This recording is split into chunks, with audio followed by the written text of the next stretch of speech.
race one of the 2025 Portuguese round.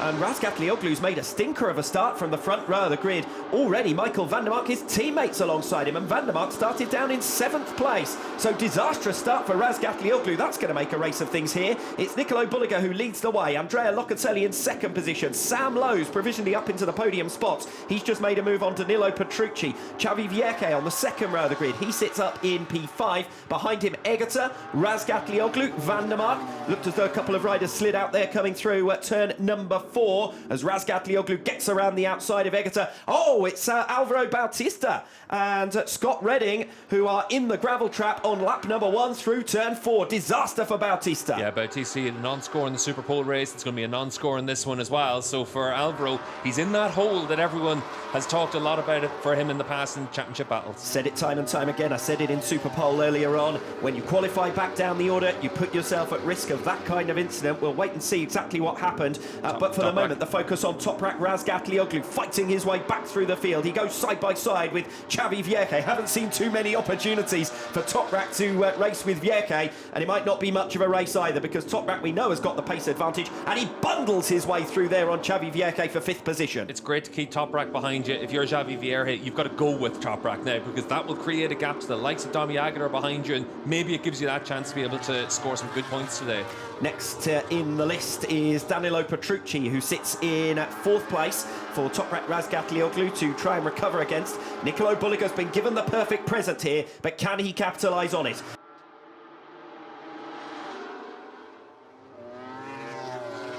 This is going to be brave!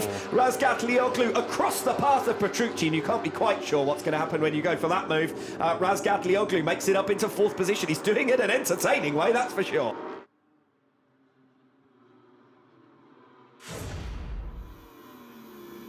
We're watching what happened in the early stages. We're on board with Bautista here. You've got Remy Gardner. Scott's on the inside of the track now as they come down in towards this corner. He's inside Bautista, so we'll wait and see what the outboard shot of that is. But Scott's on the inside, Alvaro's on the outside. Regardless of anything else, Alvaro's not scoring any points. You can see for Scott the frustration there as well. We return to live action, and Toprak Razgatlioglu is through into the podium positions, ahead of Sam Lowe's, and faster than Nicolo Bulliger even last lap around as he makes his way through what effectively to Toprak is traffic. He's riding superbly here. Yeah, he needs to come through. The move's probably going to be made up into turn 13 for Toprak. He might be able to try something like he did into turn 9 again. This is the move into turn 1 on Sam Lowe's, and for Toprak, you've got the top speed on the BMW. He's able to get down the inside of Lowe's and move himself up into that 3rd position. Lowe's races with Locatelli, not with Toprak, and he needs to make sure that he's able to be in a position to capitalise when Toprak comes through in Locatelli, which could be as early as down into this section of the racetrack. Toprak's close enough now again, and Locatelli's going to be able to make this move nice and early down the start-finish straight, you'd imagine, and that'll put him up into P2. The Yamaha has had the top-end speed deficit all season long against its rivals, and Toprak Razgatlioglu might not even need the 265-metre stopping distance in towards turn 1 to get the move made on Andrea Locatelli. Razgatlioglu passes his former teammate and is up into 2nd position. 0.3 of a second faster than Bulliger last time around for Toprak. You can see up into P2 now. It's a move that doesn't cost Locatelli any time. That's important for him.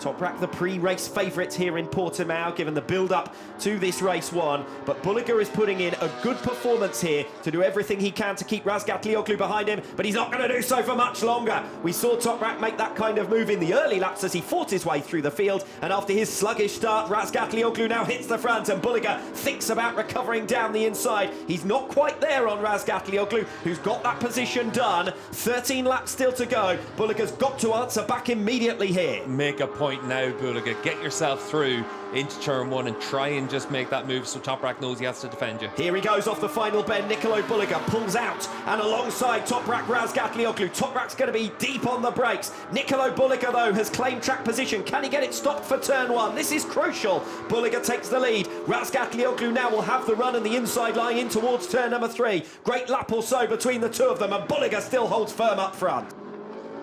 Toprak Razgatlioglu has already made a couple of jabs down the inside of Nicolo Bulliger. He made one here a lap ago. He does it again on lap number 8. And Bulliger is trying not to get sucked into to defending and losing time and giving opportunities to Razgatlioglu, but he is through again on lap number 8. It's Razgatlioglu who leads from Bulliger in second. The gap opening up all the while to the rest of the podium contenders. It's a head-to-head between the top 2 in the World Championship from last year and the 2 fastest men of the weekend so far here in Portimao. Off the final bend, Razgatlioglu to the inside, Nicolo Bulliger to the outside. Toprak has got the upper hand here. He's got the turning and the opportunity into turn 1, and Bulliger finally has to concede on lap number 9. Is there an opportunity to answer back into turn 3 or turn 5? That could be the move made down the inside into turn 1 at the start of lap 9 for Razgatlioglu. As Razgatlioglu sees his margin decrease against Nicolo Bulliger, and look at the speed of Bulliger at the start of lap number 10. Bulliger's through before the braking zone, and that really will shock Razgatlioglu, who recovers through turn 2. Bulliger now will have the inside into turn 3, but Toprak gets it stopped into the slowest corner of this Algarve International Circuit.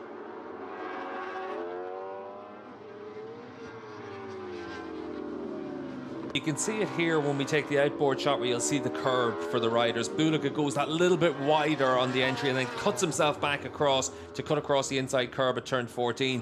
He's trying to make sure he carries more momentum across that. Toprak isn't able to do that with the BMW, and for Bulliger it kind of sets something up through that last sector. Here it is again, gap down to 1/10 of a second as they cross the line, and Nicolo Bulliger sweeps through at the start of lap 14. Had a great run off at turn 15 at the end of lap 13, and he is now through to lead once again. Closest Toprak Razgatlioglu has been for some time, and he's going to try and outbrake in towards turn number 1, and he's done so, and Bulliger's offline, and this is a margin now in hand for Toprak Razgatlioglu, so he's not going to lose that place through turns 3 and 5. Bulliger's got to get straight back onto his tail.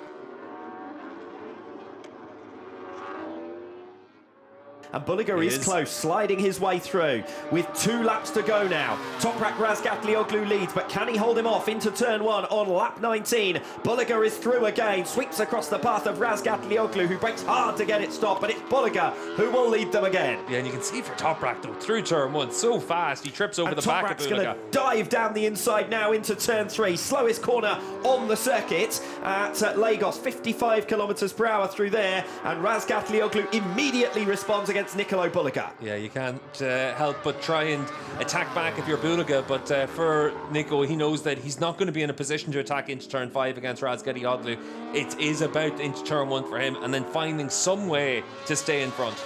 He hasn't been this close either though, so we'll see if Bulliger is able to do that. What you have to look through turn 15 and 14 is, will Toprak have a little slide? That's what cost him in Estoril, where he got a little bit big on the gas, and for Razgatlioglu through turn 15 he has to be absolutely silky smooth. And you can see for Bulliger though, he has put himself back in a position to attack. He's closer this lap than he was a lap ago to try something up into turn 13 as well, but he's waiting until that runs the line. Toprak Razgatlioglu missed the start, clambered his way through the field, fought his way into the race lead, but since then there's never been more than half a second between him and Nicolo Bulliger. Bulliger consistently answering back throughout, has given probably the best account of himself yet, but can he finish it in the best possible way in the closing sector now of this race 1? 3 times in a row Toprak Razgatlioglu has won here in Portimao. A hat-trick first time out for Nicolo Bulliger. Those are the 2 contenders in the drag race to the line. Toprak Razgatlioglu takes his first victory of his title defence in 2025. Nicolo Bulliger is beaten but not disgraced. A superb ride to finish less than 1/10 of a second down on the pre-race favourite. What a race, what a finish,